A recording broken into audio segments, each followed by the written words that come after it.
तो अब तक आपने देखा कि कैसे भेड़िया खान उन तीनों पर हमला कर चुका है और अब वो तीनों की रणनीतियां जो बनाई हुई थी वो क्या भेड़िया खान को मारने पर कामयाब होगी। चलिए देखते हैं अब आगे। उन तीनों के प्लान के मुताबिक एक तरफ से गाड़ी यहाँ से आएगी, एक उनका ट्रक वहां से आएगा और बीच में से उन दोनों को दबा दिया जाएगा। अब वो लोग ऐसा ही करते हैं, वुम वुम, और वहां से ट्रक आ रहा है और यहाँ से गाड़ी आ रही है, वहां से ट्रक और वहां से गाड़ी, और दोनों एक दूसरे से टक्कर मार देते हैं। उसके बाद जो है भेड़िया खान को मारने की पूरी जद्दोजहद में लग जाते हैं। अब टक्कर के बाद अविनाश वहां से बाहर निकल जाता है। तभी पिशाचनी कहती है, हा हा हा हा, इससे बचकर दिखा कमीने। हाँ। तभी हम देखते हैं कि भेड़िया खान इतना ताकतवर था कि उसने गाड़ी और ट्रक को ऐसे हटा दिया कि बस कि उसके लिए तो एक खेल भर मालूम हो रहा था। कोशिश अच्छी थी। मुझे मारने के लिए आए थे तुम लोग, ऐसे मारोगे? नहीं। तभी पिशाचनी कहती है, काफी तगड़ा है तू, पर अफसोस तू मरेगा। तभी पिशाचनी ऊपर से हमला करती है। अरे ये क्या, घुस क्यों नहीं? तभी भेड़िया बोलता है, पुरानी जंग लगी तलवार से मेरा वध करेगी तू?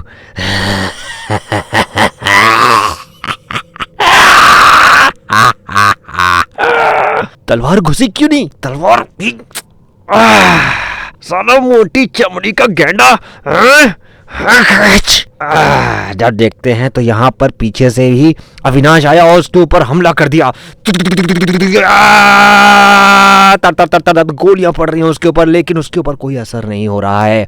मर साले, तेरी तो मारूंगा नहीं तुझे, महसूस कर सकता हूँ तुझे, तेरी अंदरूनी जानवर को। तभी हम देखते हैं कि राक्षस बोलता है, मारूंगा नहीं तुझे, महसूस कर सकता हूँ तेरे अंदरूनी के जानवर को। हाँ, कर आजाद उसे, कर आजाद। अरे तेरे अंदर भी वही जानवर है, मैं तेरा आका हूँ, निकल बाहर।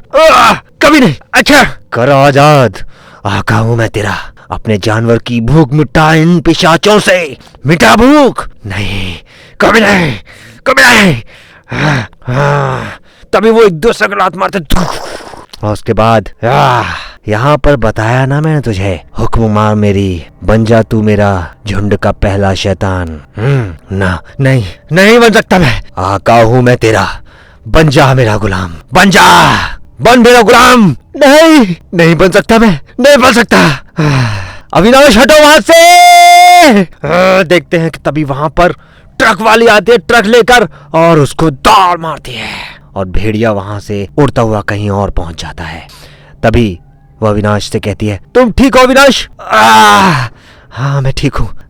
ना, नहीं मधु, उसने पता नहीं क्या किया है, मैं बदला हुआ सा महसूस कर रहा हूँ। कोई चीख मेरा दिमाग खराब कर रही है, उसका हुक्म मानने पर मजबूर कर रही है मुझे। अपने अंदर एक पागलपन और एक जानवर सा महसूस कर रहा हूँ मैं, बड़ा गुस्सा आ रहा है मुझे, पता नहीं क्यों, ऐसा जैसा ताकतवर बनने की ओर जा रहा हूँ मैं। शैतानों की बिरादरी में स्वागत है लौंडे, पर अफसोस या तो हमें तुझे मारना पड़ेगा या तू हमें मार देगा। उसे देख मधु, वो अलग दिखने लगा है। आज रात इसमें राक्षस बनने ही भेड़िया हम पर हमला कर देगा, हम इसकी मदद नहीं कर सकते, अब ये भेड़िया का चमचा है। तभी मधुराक्षी कहती, चुप हरामजादी, खबरदार अगर से हाथ लगाने की कोशिश भी की तो भेड़िया मर चुका है, अब इसके ऊपर किसी का काबू नहीं है। वो तुझे मरा हुआ दिखता है, उसकी सहन शक्ति बेहिसाब है और उसके घाव भरने की क्षमता हमसे कहीं ज्यादा है, समझी क्या? वाकई।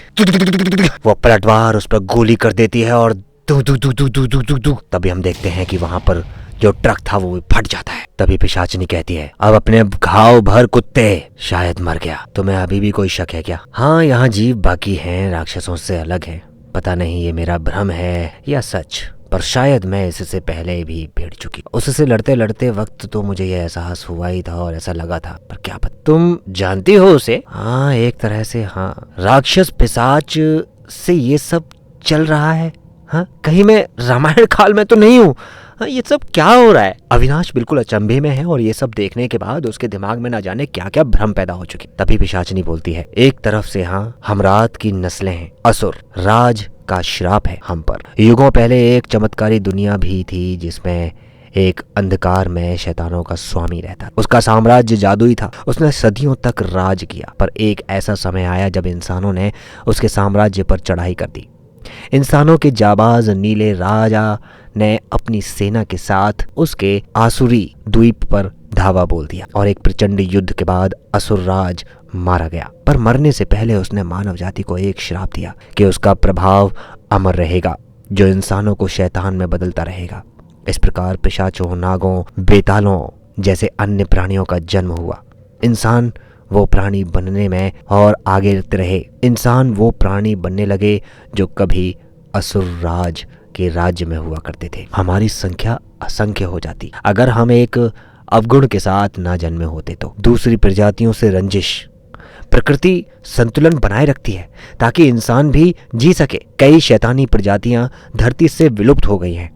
हमें तो लगा था कि सिर्फ हम पिशाच ही बने हैं, पर भेड़िया ने हमें झुठला दिया। तभी अविनाश कहता है, वैम्पायर्स, वेयरवुल्व्स, इच्छाधारी नाग, हे भगवान, पर तुम्हारी प्रजाति इतनी किस्मत वाली कैसे निकली?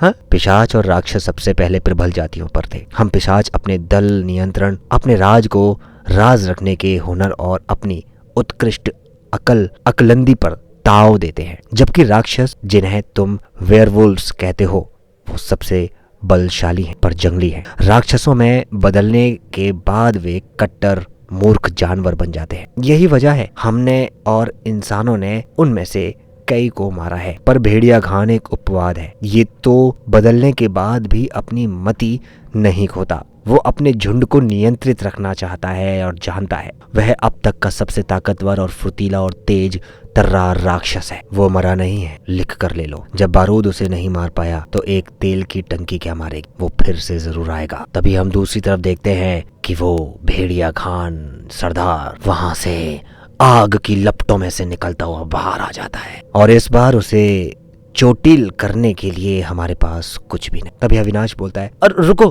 तुमने तो कहा था ना कि चांदी। हाँ, पर अब तुम भी तब्दील हो गए हो। चांदी अब तुम्हारी भी कमजोरी है। तुम उस चीज से नहीं मार सकते जिससे तुम अपने ऊपर भी जानलेवा हमला कर सकते हो, समझ रहे हो ना? वो सब तुम मुझ पर छोड़ दो भैरवी, मैं देखता हूँ। तभी हम देखते हैं कि भेड़िया खान वहां पर घुर्रा रहा है। तभी हम देखते हैं कि तीनों लोग एक बरामदे में एक मेज पर चांदी का कई सारा सामान इकट्ठा कर एक जगह पर बैठे हुए हैं। अब कहानी ऐसे आगे चलती रहेगी। अब तक के लिए इतना ही।